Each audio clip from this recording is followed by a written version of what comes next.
Hello, my YouTube friends. It's Lisa Ray Page Rosenberg, and thank you for joining me. Today I have an actual topic besides my lame equipment, but I've often heard the advice to look back at your life, but don't stare. And I'm 100% on board with that. It doesn't really help to spend too much time in the past. But one of the things that I do think is fun is, I don't know if fun's the right word, but it's interesting, that if you guys remember, if you're old enough to remember, that movie in the late 90s with Gwyneth Paltrow called Sliding Doors. It was a romantic comedy where she gets on the train, she barely makes the train, gets home in time and finds her boyfriend in bed with another woman, and then it sets her life off in a whole series of events. There's a different version where she just barely doesn't make the train, she doesn't get home in time, and she ends up with this loser guy for a while, and her life is totally different, just on that, like, you know, moment of difference. So I was reading an essay called What's Your Sliding Doors Moment on the Cup of Joe blog a couple of weeks ago, and I was thinking about it a lot and trying to pinpoint. I mean, you have so many of those moments, I think, in your life, but for me, if I had to try and pinpoint one thing that happened and everything that followed from there, it was less of a situation and more of a person. So when I had moved down to Los Angeles to go to college, that wasn't going very well, and after a couple of years of just kind of screwing up, I went back home to Santa Cruz for like a year and a half, and I got a job in a restaurant called the Swan Heavenly Goose, which of course was a Chinese Szechuan restaurant owned by French people. And that's where I met my friend Zach. And Zach, I couldn't know then, but my friendship with him would start this series of events that took over, and shaped my life. I know it's weird. So, but I'm sure you have these people if you really think about it. So I went to work at the Swan. Zach was already working at the Swan. I think he was the guy who was training me to work there. And so shortly after we were working together, he moved to LA.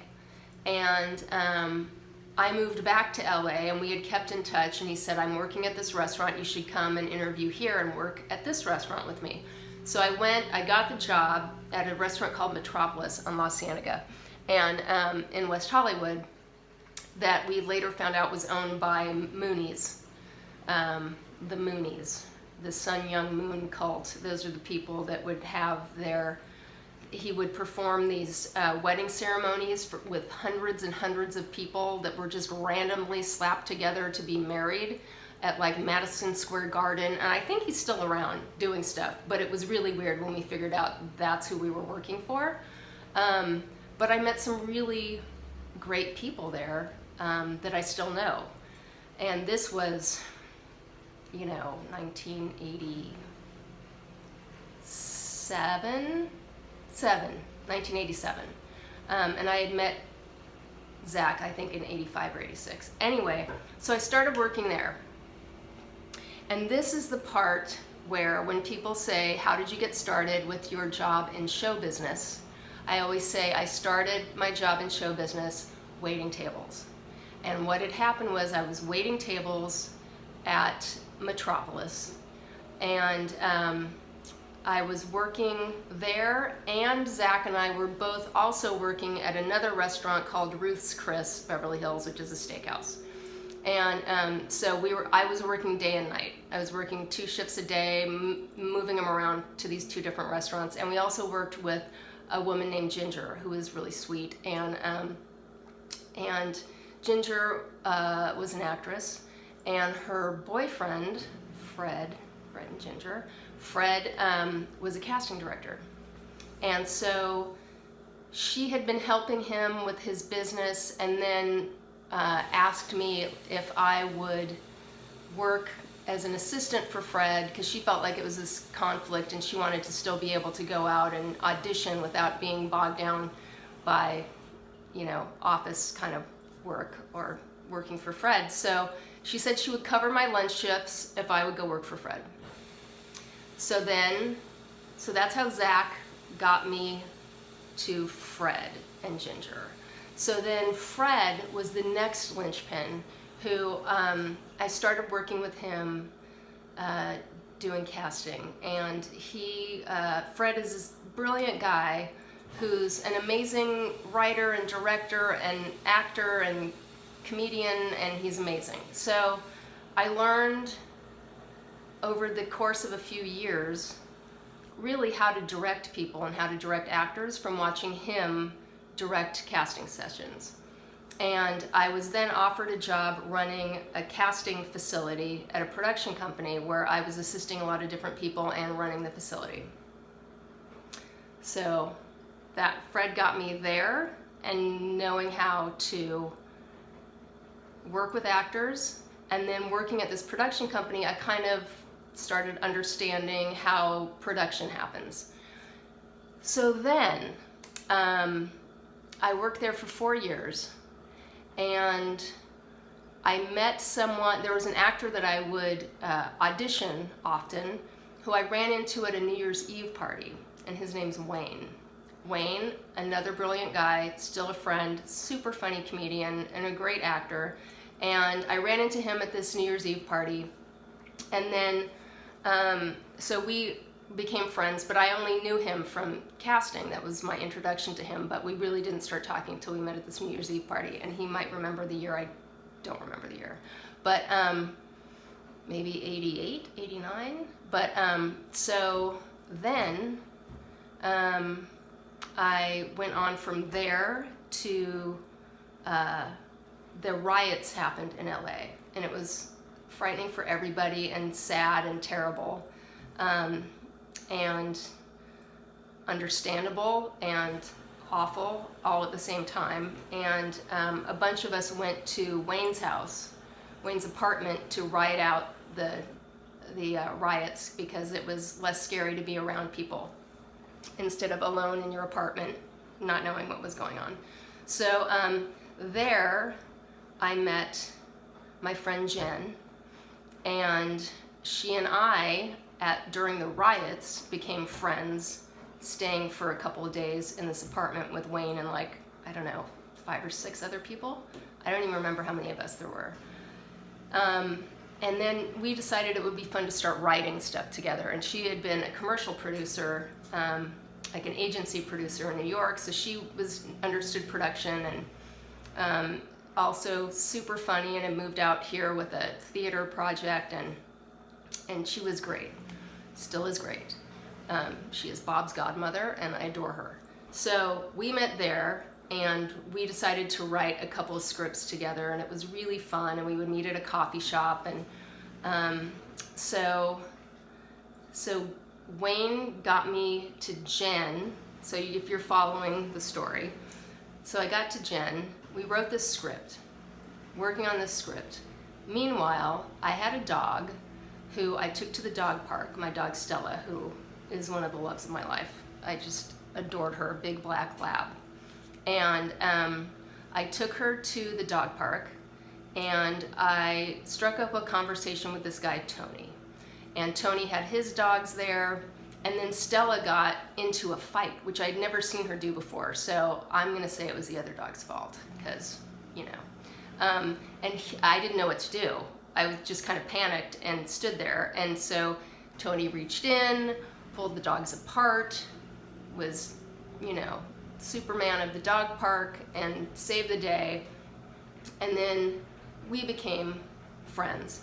And so he ran a different commercial production company, so that you're still following along on this story. So I asked him if he would read this spec script that Jennifer and I had written to see what he thought of it. So he read it, he thought it was good, but that was sort of it. Because it was just like showing different friends to see if they had notes.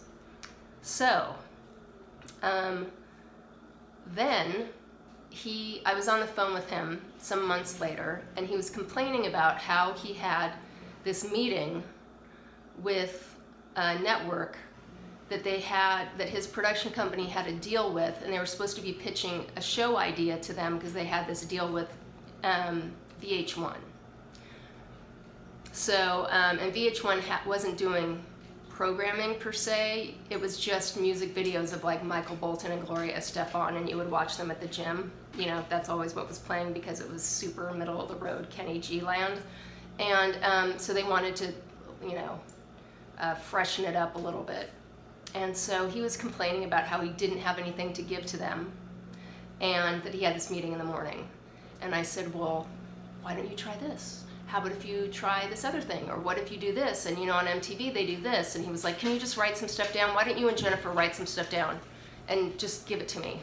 So Jennifer and I got together, we wrote everything down, we gave it to Tony, he pitched it the next morning to VH1. After we pitched it to him, he then pitched it to them, and they bought it. They bought a pilot, and Jen and I sort of quit our day jobs. My day job was casting.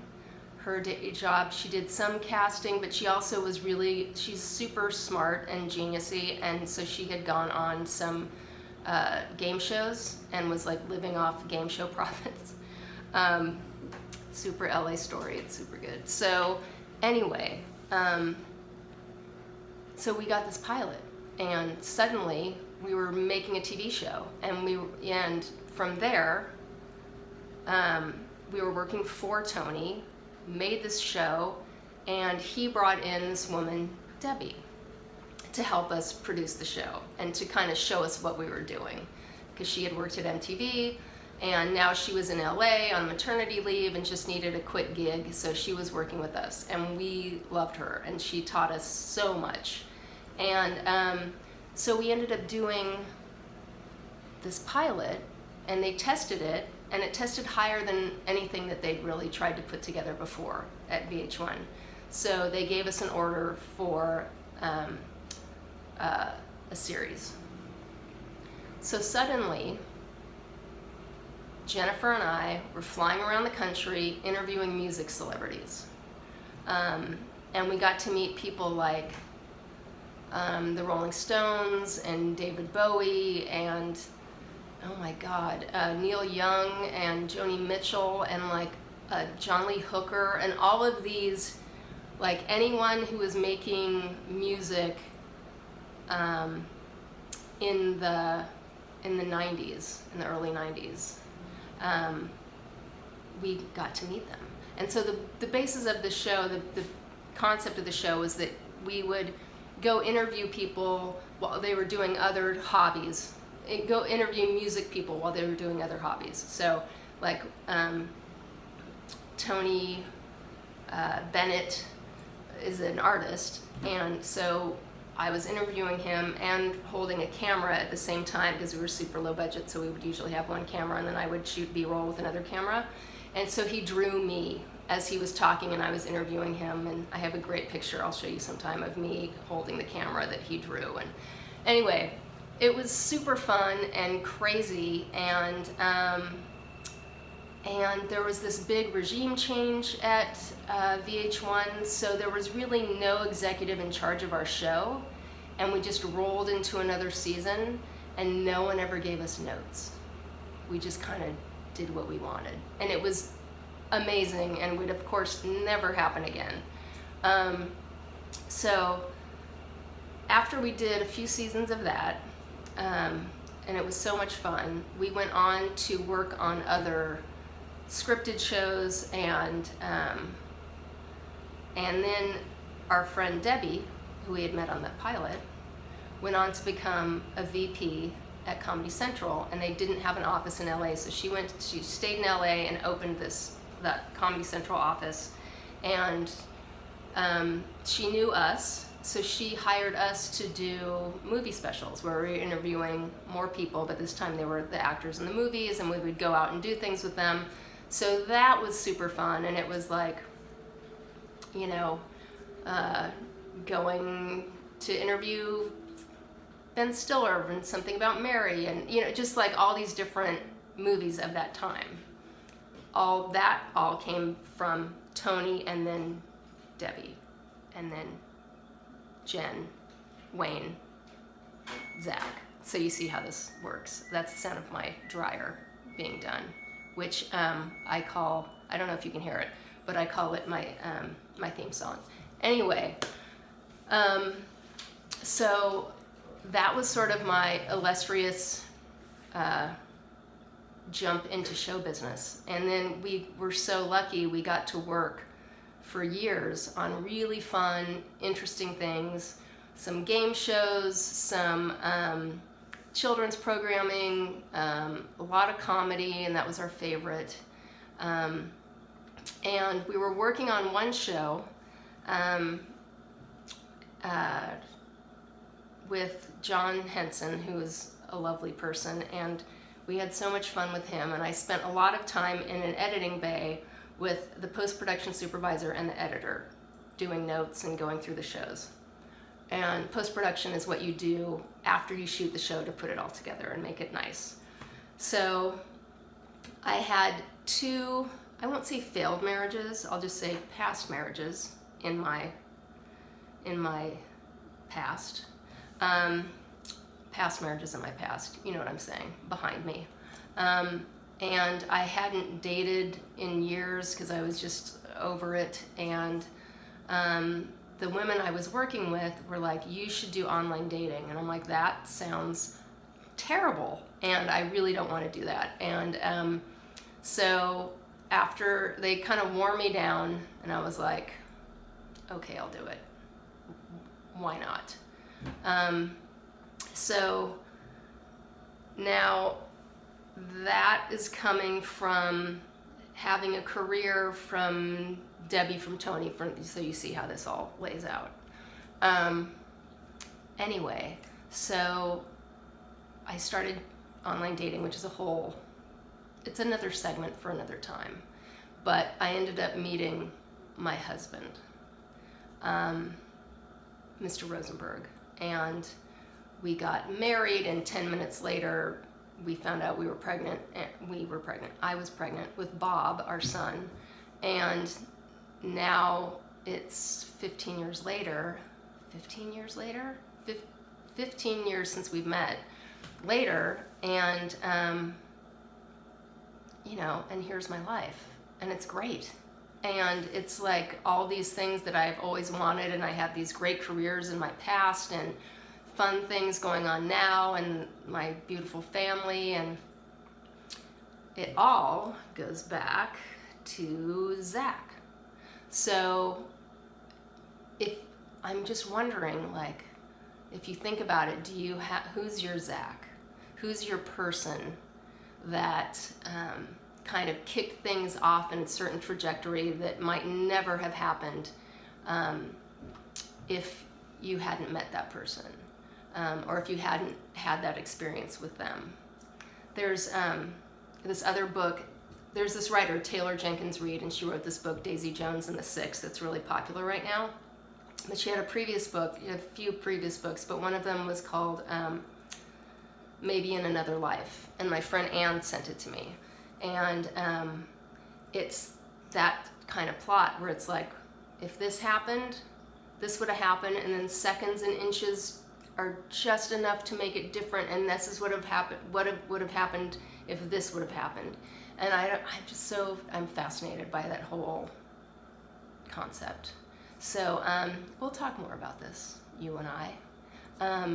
But I just wanted to talk about that today because it's been on my mind, and also answering the question of how did you get started in show business. It wasn't from where I went to college, because I didn't finish school. It wasn't from any class I took or anything. It was really, I met Zach. And I mean, in high school I had a beautiful drama teacher who I love, Justine, who gave a lot of us the love for performing and theater, and so that I kind of had that in my background, but it didn't teach me how to do a TV show. It taught me to love actors. But anyway, so who's your Zach? That's my question today to you. Also, I'm using light filter number 1 after asking people what they thought. Everyone was definitely no on number 3, which I agree. And so this is my setup for today. Today I'm in front of the stove, which I love my stove. So I kind of think of it as the heart of our house, but I don't know that it's really the backdrop that I'm looking for, but today it was. Anyway, so thank you for hanging out. Please like the little, thumbs up, comment. I love comments. Subscribe, hit the subscribe button. I think it's red, and then right next to it there's a little bell, and if you press the bell you'll get notifications when I put up a new fascinating video for you. And so yeah, like, comment, subscribe. I'll be here, and I don't know where the dogs are. I can hear them walking around. Teddy is walking around. Oh, here's Levi. Here's Levi. Levi, hi honey. Teddy's laying down in his thunder shirt because he's a fragile flower and he needs a constant hug. Who doesn't? So anyway,